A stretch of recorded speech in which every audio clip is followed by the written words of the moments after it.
Estamos en el día miércoles 4 de marzo de 2020, vamos ya al espacio de la entrevista de Hechos AM. Como les adelantábamos, hoy vamos a conversar sobre el papel que está jugando el FMLN como oposición y también qué opinión tienen de los temas que están en coyuntura. Hemos visto situaciones que tienen que ver con el trabajo directo de la Asamblea Legislativa y donde el papel del FMLN pues es clave a la hora de someter pues a diversos puntos a votación. Ya escuchábamos lo que está pasando con el proceso de desafuero del doctor Norman Quijano, las investigaciones sobre lo que pasó el 9 de febrero y también incluso el proceso de interpelación contra el ministro de la Defensa a raíz de los mismos hechos de ese 9 de febrero. Pero vamos a poner algunos hechos en contexto y luego pues saludamos a nuestro invitado de hoy. Una comisión especial para investigar los hechos acaecidos antes, durante y después del 9 de febrero contra la Asamblea Legislativa fue creada la semana anterior. Dicha instancia especial quedó integrada por los diputados Alberto Romero, quien fungirá como presidente, Chafik Handal con el cargo de secretario, Rodolfo Parker del PDC. Como vocales ejercerán René Portillo Cuadra, Dina Argueta y Guillermo Gallegos. La iniciativa surge luego del ingreso de militares a la Asamblea Legislativa durante una convocatoria del presidente de la República para ejercer presión a los diputados para la aprobación de un préstamo de $109 millones destinados a la fase 3 del Plan Control Territorial. El tema se mantuvo estancado por algunas semanas, pero este lunes los diputados retomaron el estudio para brindar su aval. Los parlamentarios aún tienen dudas sobre el tema, luego de que se conociera un posible conflicto de intereses entre una de las empresas proveedoras del sistema de videovigilancia y funcionarios de gobierno. Los parlamentarios también piden al Ejecutivo no generar más conflictos entre poderes. Importante cantidad de recursos de más de $26 millones para la compra de un equipo de videovigilancia que tiene claramente y ha sido expuesto en el país unos posibles conflictos de intereses y posiblemente un no cumplimiento a esos criterios de integridad que tiene el contrato ya mismo del banco. Otro tema que mantiene en el ojo público a los diputados es el de la conformación de una comisión especial de antejuicio para determinar si el diputado Norman Quijano es despojado de su inmunidad a fin de que enfrente cargos por presuntamente haberse reunido con pandillas cuando era candidato presidencial en el año 2014. Hoy conversaremos sobre estos y otros temas de coyuntura política con el alcalde de San Marcos y miembro del FMLN, Fidel Fuentes. Iniciamos la entrevista de Hechos AM. Así es, esta mañana de miércoles le damos los buenos días al doctor Fidel Fuentes, alcalde del municipio de San Marcos y también una persona que siempre pues está muy atenta a las invitaciones que le giramos aquí a través de Hechos AM. Doctor Fuentes, un gusto saludarlo, bienvenido nuevamente a este espacio. Manuel, muchas gracias, buenos días a toda la teleaudiencia y por supuesto siempre muy cómodo estar aquí contigo platicando, Manuel. Comencemos hablando del papel que está jugando el FMLN como oposición. ¿Qué evaluación hacen ustedes, Fidel? Usted ha sido pues una de las personas que siempre ha estado, digamos, dándole seguimiento a todos los procesos en los que se ve el FMLN y ha sido crítico en determinado momento. ¿Qué papel para usted está jugando el FMLN como oposición ante pues el gobierno de Nayib Bukele? Un gobierno que, por cierto, pues goza de un buen nivel de popularidad y parece que está chocando con algunas situaciones que tienen que ver con el trabajo legislativo, donde está pues el FMLN con una fuerza de 23 legisladores. Correcto. Bueno, primero quiero decir de que sí hay a nivel de la dirección y a nivel de la fracción legislativa consenso en este tipo de acciones que están realizando por parte de nuestra fracción. Independientemente, Manuel, que yo tengo mi posición. Claro. Yo siempre trato no solo de verme empujado por los sentimientos, sino tratando obviamente de ver el panorama político, la conveniencia o no conveniencia de las cosas. Yo he planteado de que desde hace mucho, desde que el presidente de la República inició sus funciones en el Ejecutivo y digamos en estos últimos trimestres, para ser muy específico, el señor presidente y todo su gabinete ha llevado una situación de mucha tensión con la Asamblea Legislativa. Sí, claro.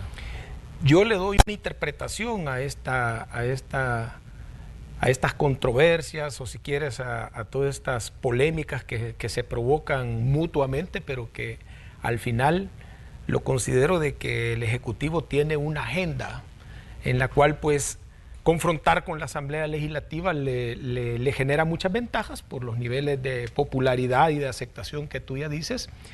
Y porque por supuesto está en perspectiva de que en el 2021 tanto el lenguaje como la estrategia de que la Asamblea Legislativa en buena medida es una instancia que sabotea, que estorba, que se opone a todo lo bueno que hace el Ejecutivo, lo pone en perspectiva de garantizar que para el 2021 el partido Nuevas Ideas, del cual él no forma parte, ¿verdad? Porque como pudimos ver en sus internas no votó ni está afiliado al partido, pero que es un instrumento político partidario, pueda generar la mayor cantidad de diputados que le permita desde el Ejecutivo obviamente hacer las cosas más fáciles o siquiera implementarlas como él quiere, ¿verdad? Porque actualmente la Asamblea Legislativa pues le es muy desfavorable en todos los temas. Pero parece que en este caso la Asamblea pues ha seguido los planes que el presidente ha trazado, porque obviamente ha caído en esta situación de choques y ha caído una y otra vez en estas fricciones que han tenido pues gran impacto a nivel digamos de la opinión pública. Sí, porque nuestra fracción, como la fracción de Arena, que son las mayoritarias, por decirlo así, en buena medida tienen el concepto tradicional de hacer oposición. Y un ejemplo vivo fue cuando Arena gobernaba, la oposición que hacía el FMLN, y cuando el FMLN gobernó el Ejecutivo, como hacía oposición Arena. Y la dinámica era eso, a pasar interpelando ministros, a pasar oponiéndose a los préstamos, pasar en toda la dinámica del Ejecutivo en una confrontación que a la larga, si lo queremos ver así muy puntualmente, eso ha generado mucho desgaste en la clase política a nivel de la Asamblea Legislativa.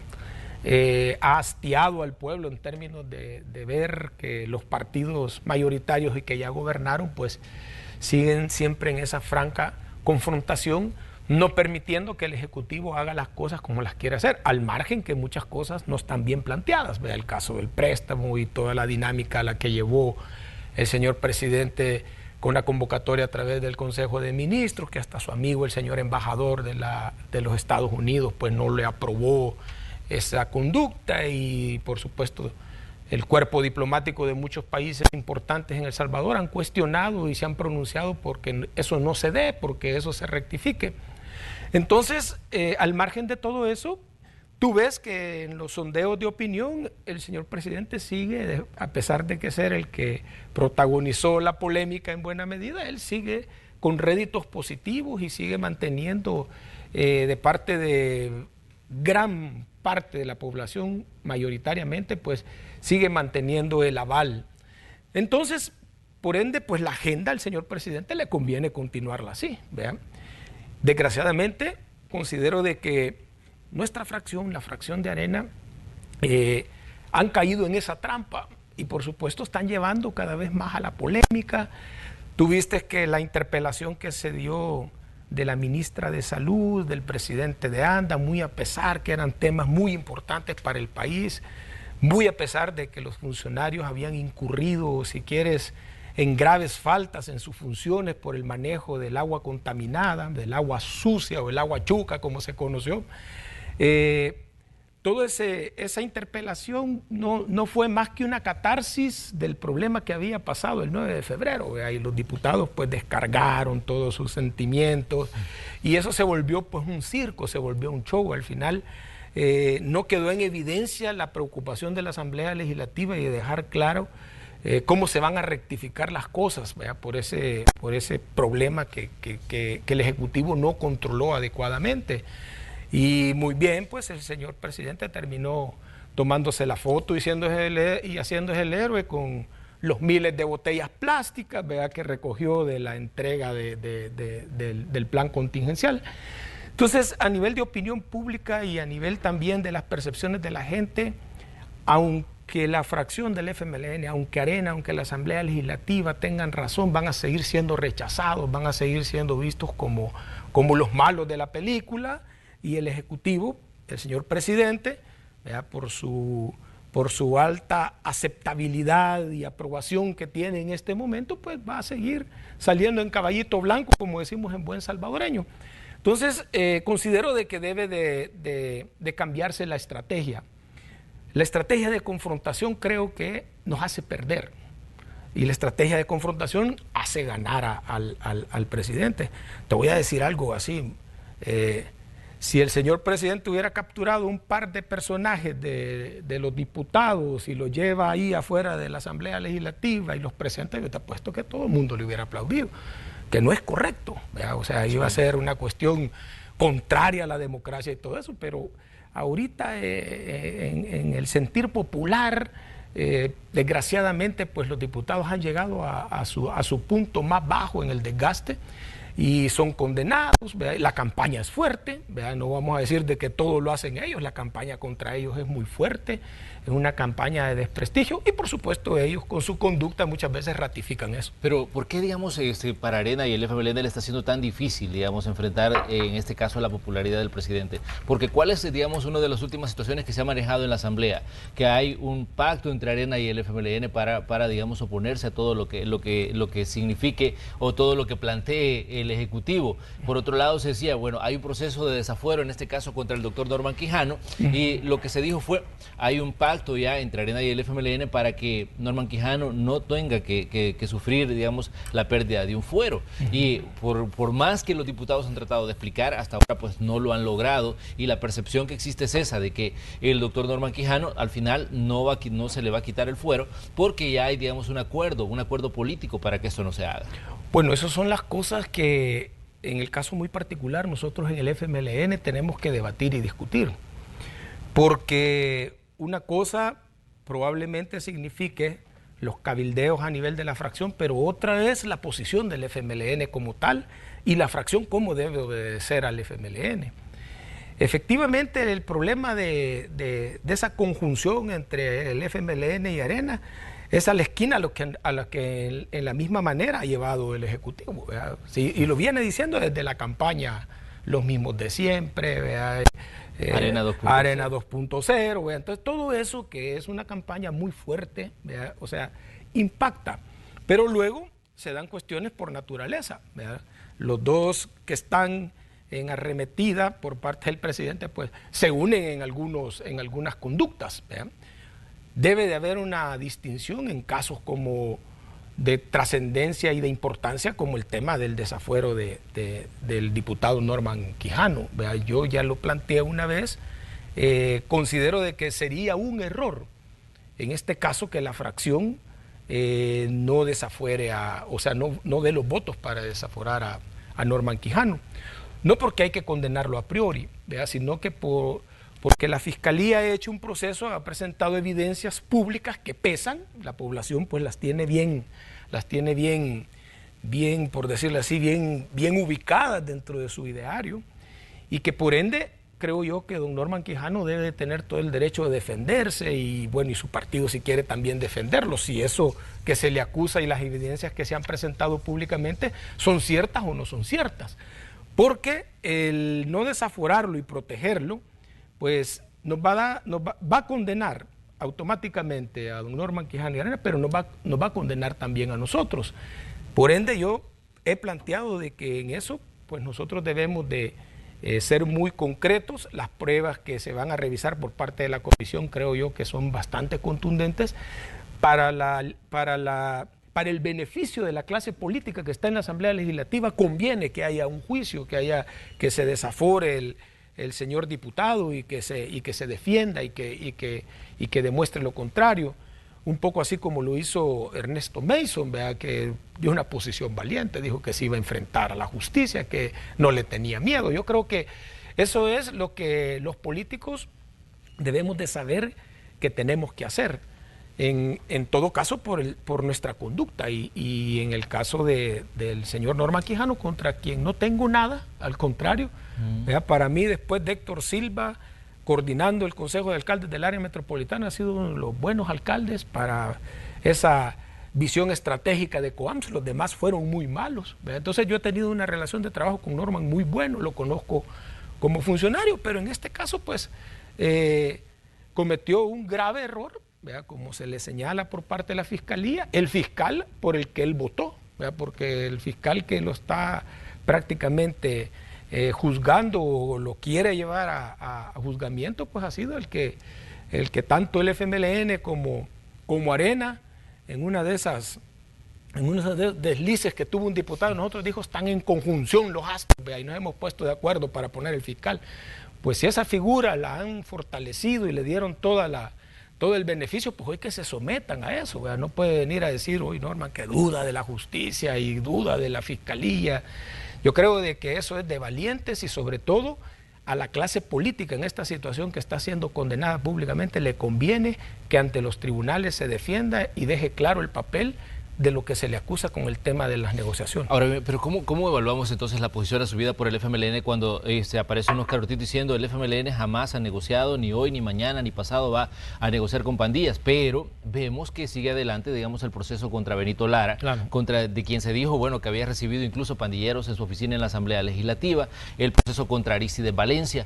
¿No tendría el FMLN, digamos, que haber separado a estas personas del partido mientras se daba este proceso y que lo enfrentaran, digamos, sin tener mayor vínculo partidario, porque al final eso también le pasa factura al partido? Sí, yo pongo de ejemplo el caso de Eugenio Chicas, ¿verdad? Cuando estuvo en este pleito con el señor presidente por las acusaciones que le hizo y la demanda que le puso. Yo recuerdo que Eugenio Chicas tomó una decisión que fue renunciar a sus derechos de militante mientras ventilaba el caso, o sea que en buena medida apartó el ser, bueno, era un hombre que venía del gabinete de altos cargos, vea, y que en el FMLN pues ha tenido una participación histórica, incluso dentro de la dirección. Entonces él separó eso, vea, lo hizo, si querés, voluntariamente, claro, y desvinculó al partido para enfrentar la justicia, de la que parece que terminó ganando, ¿verdad? Terminó hasta convuelto.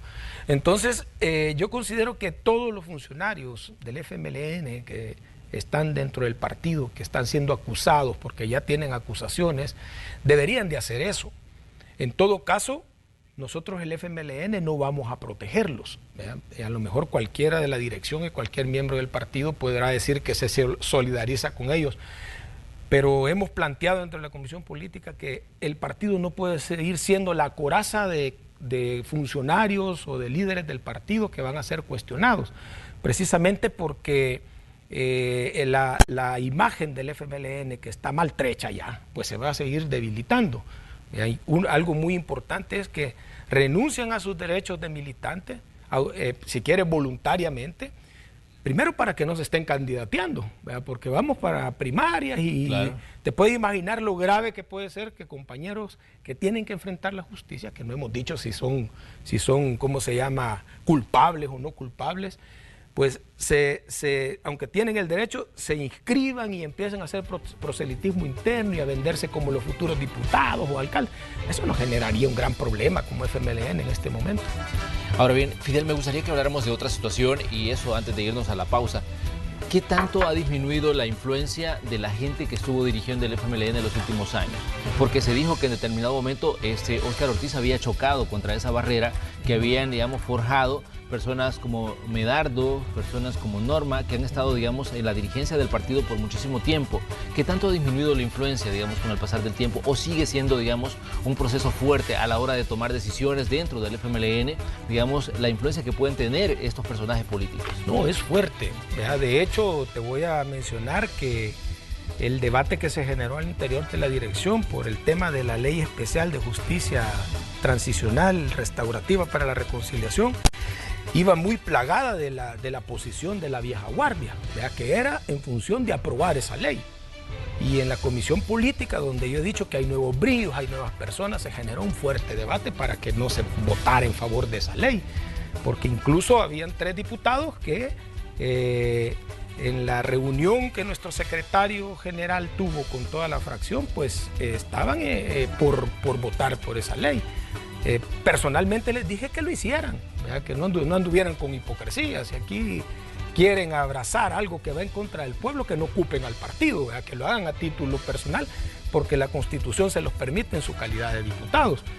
Y uno de los argumentos era de que los militantes históricos, ¿verdad?, casi por decir, los miembros de la dirección histórica habían pedido que esa ley se aprobara, ¿verdad? Y había eco de algunos diputados de hacerlo. Al final el debate se ganó y se planteó de que no se iba a votar por esa ley, ¿verdad? Pero sí hay mucha influencia, ¿verdad? Sí hay estructuras internas que siguen moviendo, que siguen atacando a los jóvenes de la comisión política porque están pensando, porque están preocupados por este partido, porque quieren cortar todos esos cordones umbilicales que a otros líderes pues los tiene todavía subyugados a sus órdenes o a sus líneas, como decíamos antes, y eso es bueno, ¿verdad? Yo después de esto de la ley de justicia restaurativa, pues yo planteé de que es bueno que ya se haya abierto el debate y que nos pongamos claros al interior del partido si aquí van a haber grupos que se van a seguir moviendo por los intereses de otros o por el interés del partido. Muy bien, vamos a hacer una pequeña pausa comercial. Conversamos hoy con el alcalde de San Marcos, Fidel Fuentes, quien amablemente pues, nos visita aquí en Hechos AM para hablar de temas de coyuntura, como ya lo hemos estado planteando, diferentes situaciones que están ocurriendo con el trabajo legislativo, decisiones que tiene que tomar este partido. Recordemos que en mayo ellos van a internas para elegir candidatos para 2021. Regresamos enseguida con esta conversación.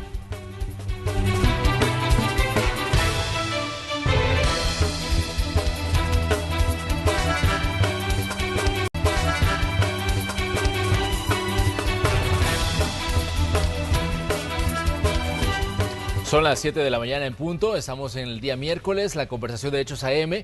Hoy contamos con la presencia del alcalde del municipio de San Marcos, Fidel Fuentes, quien pues nos visita aquí en este espacio informativo para conversar de temas de coyuntura. Fidel, ¿qué piensa usted de lo que está ocurriendo con las investigaciones de lo que pasó el 9 de febrero?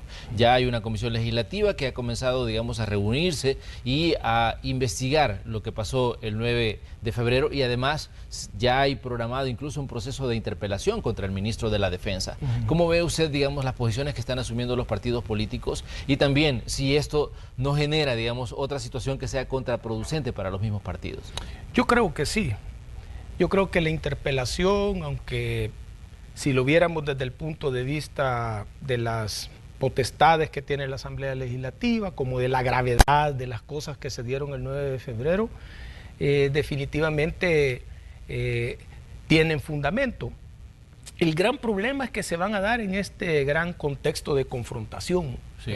Y esa interpelación no va a ser más que otro show, de cruce de palabras, de dime que te diré, de estar midiendo en redes o en la opinión pública quién gana, quién tiene la razón, quién es el malo, quién es el bueno. Y eso pues todos sabemos, como pasó con la señora ministra de Salud, el presidente de ANDA, se desbordan pues hasta en ataques verbales, ataques que muchas veces desde el órgano legislativo y la importancia que tiene el Ejecutivo y este tipo de funcionarios no manda más que un mensaje al pueblo salvadoreño de que las cosas no van a cambiar o que las cosas siguen siendo lo mismo, ¿verdad? Que la política sigue siendo la misma, el que cuando yo estoy, pues tengo la oposición del otro, pero cuando yo no estoy, yo soy el opositor del otro, y se desconfigura todo aquello que tiene importancia como país.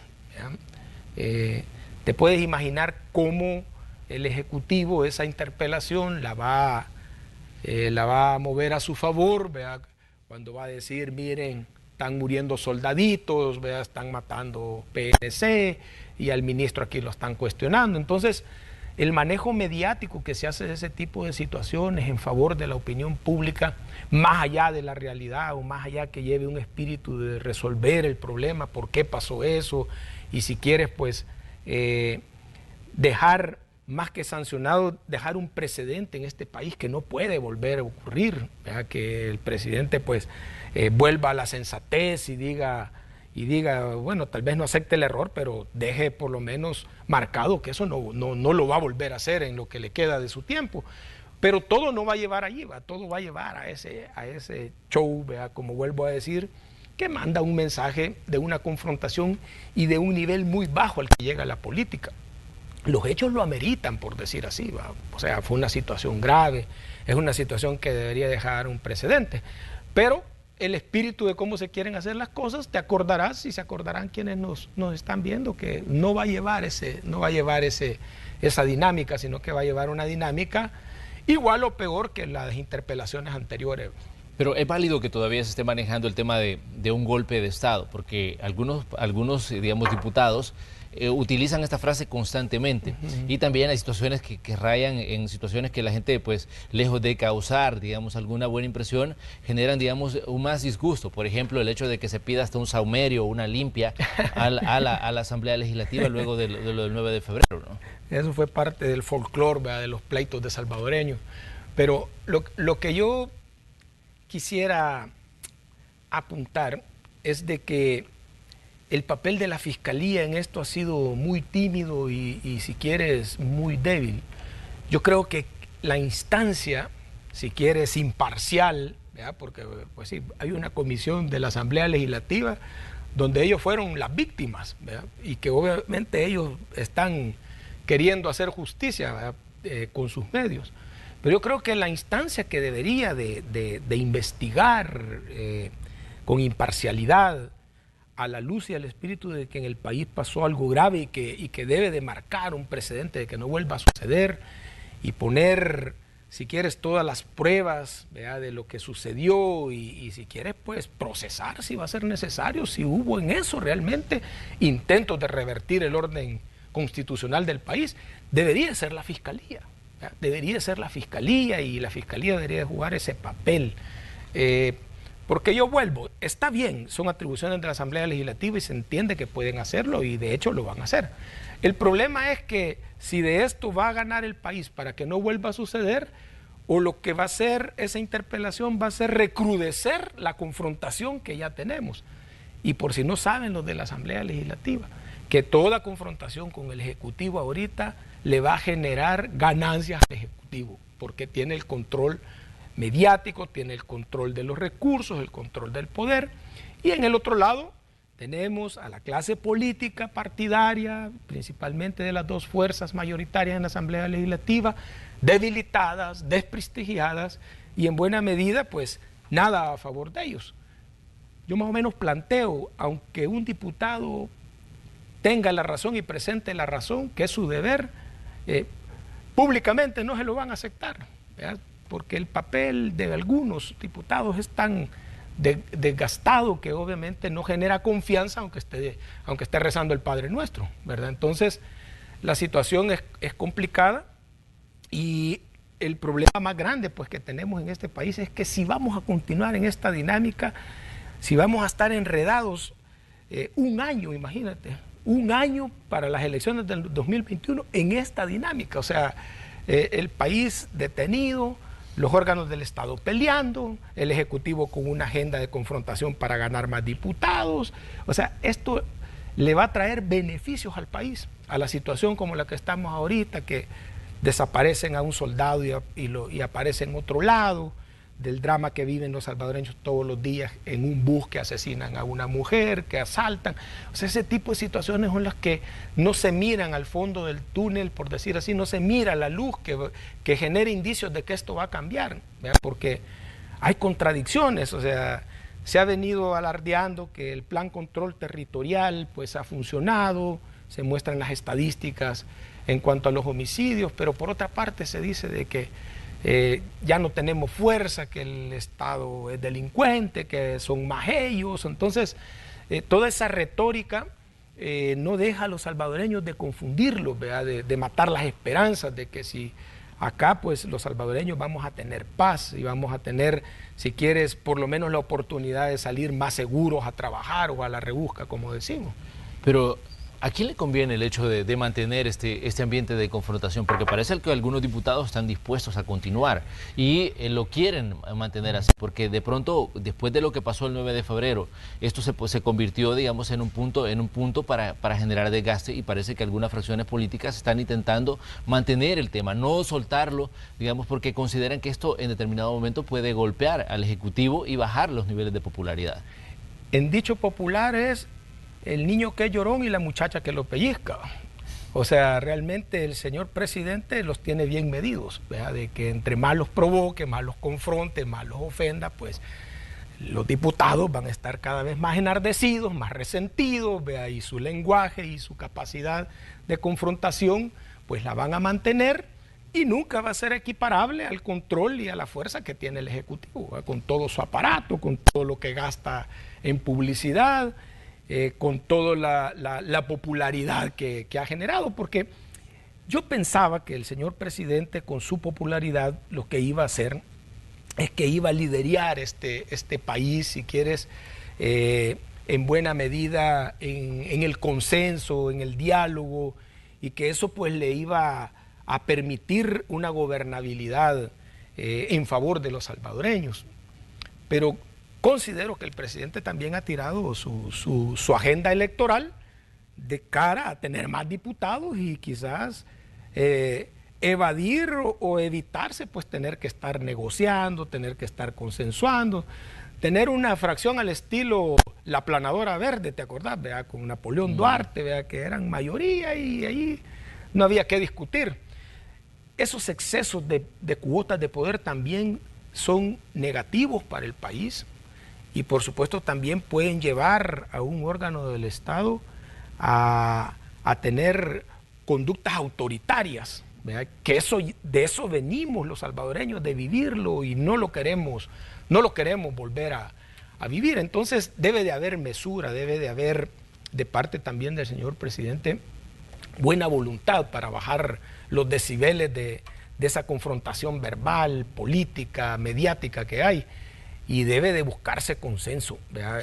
Por ejemplo, el tema del préstamo, Manuel, o sea, yo creo que habían cientos de mecanismos, si quieres, coherentes para poder ver si eso camina o no camina, ¿verdad? Pero el método que ocupó el señor presidente fue en exceso, ¿verdad? Al final, pues es lo que tienen esta polémica, pero que, como muy bien sabe él, al final, tenga la razón o no tenga la razón, y es lo delicado en este país, está teniendo el favor del pueblo, ¿verdad? No porque a lo mejor lo quieran, sino que porque no quiere nada con las fracciones mayoritarias que sabemos que están en un gran desgaste, que ya tuvieron oportunidad de gobernar, que ya se instaló de que tuvieron oportunidad y no hicieron nada, entonces todo es desfavorable para ellos. Pero ¿qué pasa entonces con el FMLN? Porque la interrogante que surge es por qué el FMLN no logra, digamos, establecer nuevamente una conexión con el ciudadano. Y decimos no logra, ¿por qué? Porque este partido ya estuvo en 2 periodos en el gobierno. Significa que tuvo la confianza y el favor de los ciudadanos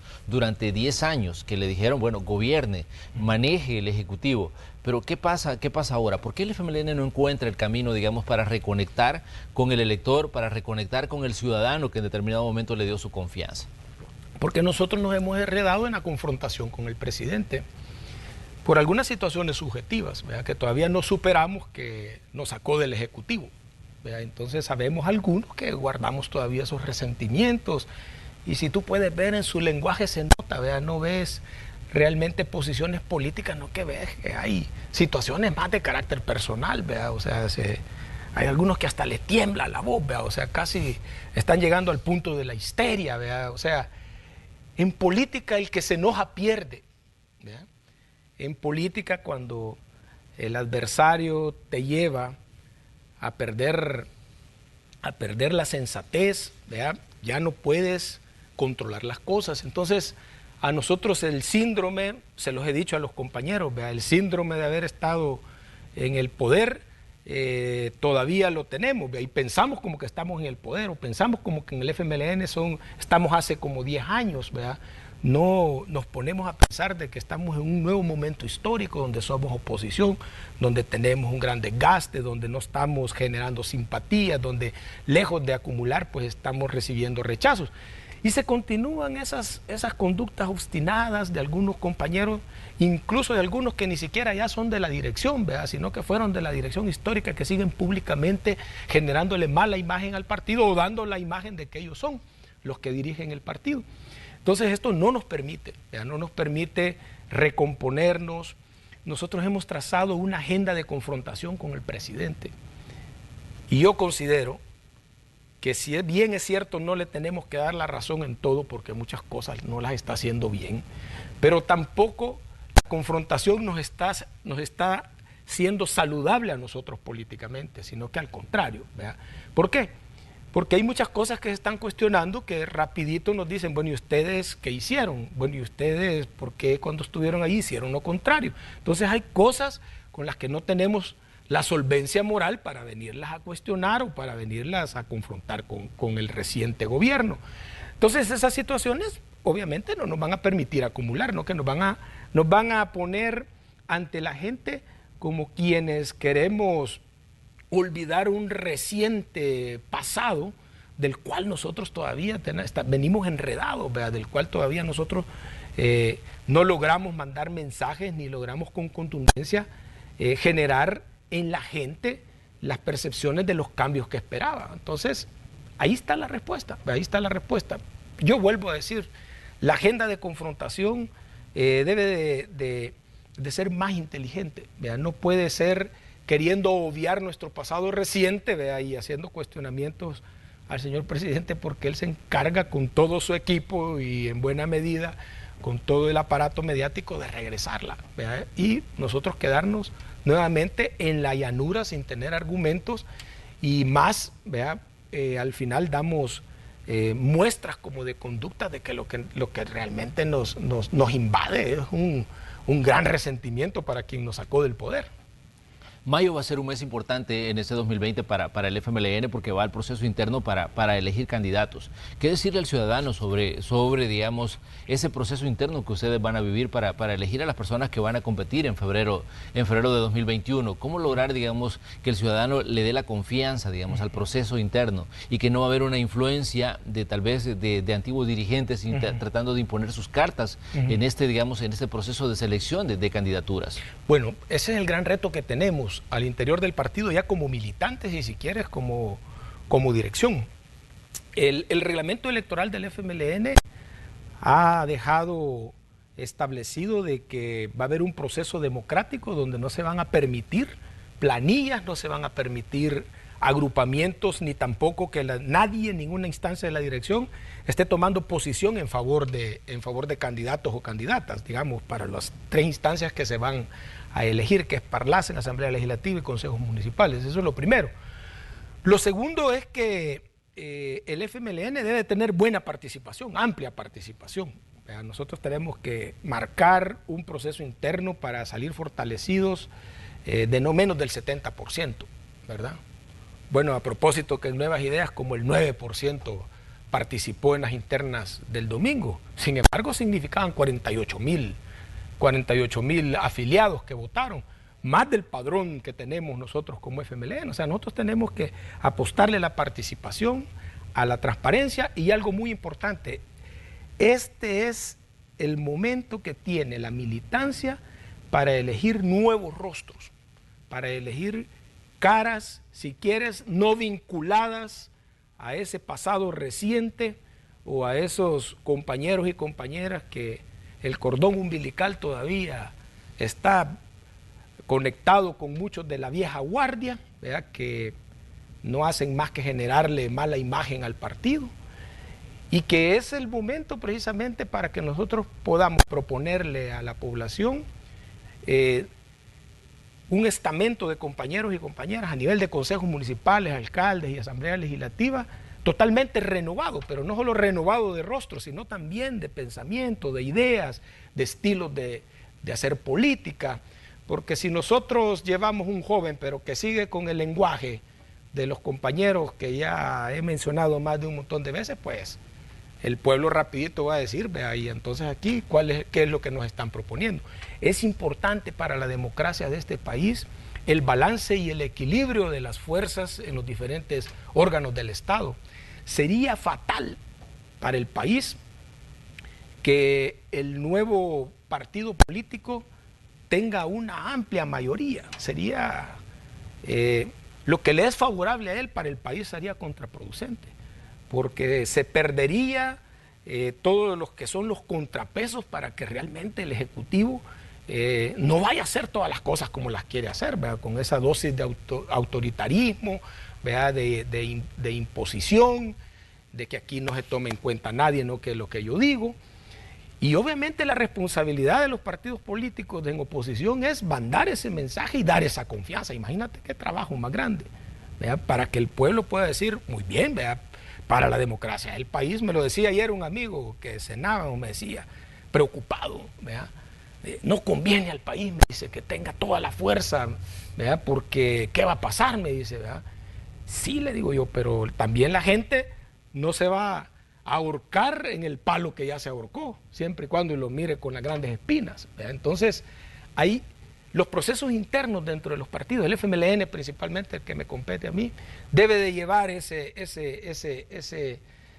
tinte estratégico, ¿verdad? De que podamos proponerle a la gente algo nuevo, algo más sensato, ¿verdad? Algo... Imagínate que hoy, a propósito de efemérides, creo que hace 2 años, exactamente este día, estábamos en las elecciones legislativas, que marcó para el FMLN una desacumulación en la Asamblea Legislativa que nos tiene como una fuerza muy débil, ¿verdad? Y no es tanto la fuerza débil, sino el mal estilo que muchas veces se está haciendo ahí de política, ¿verdad? En favor de los salvadoreños y de los estilos que adoptan los compañeros, ¿verdad? Y que es para menos quiénes son los asesores de nuestra fracción, ¿verdad? ¿Quiénes son? Ya no voy a decir, ya lo sabe todo el mundo. Entonces, mientras estén enquistados ese pasado que nos llevó al fracaso, Manuel, el FMLN pues va a seguir debilitándose y no va a tener la contundencia para que nos levantemos y seamos opción para el pueblo. Hablamos de un cambio que tuvo el FMLN, digamos, hoy exactamente, digamos, si recordamos las últimas elecciones municipales y legislativas, pasó de 31 a 23 legisladores. Perdió 8 curules legislativos y por ende, pues esto disminuyó su fuerza, digamos, en un órgano tan importante como la Asamblea Legislativa. Pero usted decía, hay gente, bueno, en la Asamblea parece que esto es tradición, de que quienes terminan su periodo como diputados se quedan asesorando a las fracciones. Y esto se vende como, digamos, por la experiencia que han acumulado. Se vende también como, digamos, que son personas que ya están acostumbradas y que ya saben cómo se maneja el órgano legislativo, pero si lo vemos a nivel de opinión pública, esto es medio chocante para el ciudadano, que considera de que lo que estamos viendo es que hay gente que se ha acostumbrado a vivir de la política y lo que no quieren es renunciar a sus posiciones cómodas y a tener un ingreso que se lo garantizan a través de estar digamos, en órganos como la Asamblea Legislativa. Imagino que para el FMLN también esta es una realidad a enfrentar, ¿no? Sí, pero como es el estilo, como tradicionalmente se venían haciendo las cosas, por ejemplo, la rueda de caballito le llamamos nosotros en el partido, ya no voy para este cargo porque no me lo permite el estatuto, pero me muevo para el otro y pongo aquí a mi familiar o a mi amigo, ¿verdad? Y yo no quedé aquí porque no me dieron los votos, pero igual me quedo atrás, ¿verdad? Con un mejor sueldo. Esas cosas no solo nos han afectado al FMLN, han afectado a toda la Asamblea Legislativa, hasta el partido más chiquito. Recuerdo yo cuando había un partido ahí que tiene un diputado y 35 asesores, ¿verdad? Todo ese saqueo al erario público es chocante para la gente, para el pueblo, sobre todo por las asignaciones salariales que tienen y sobre todo por la calidad que representan como asesores.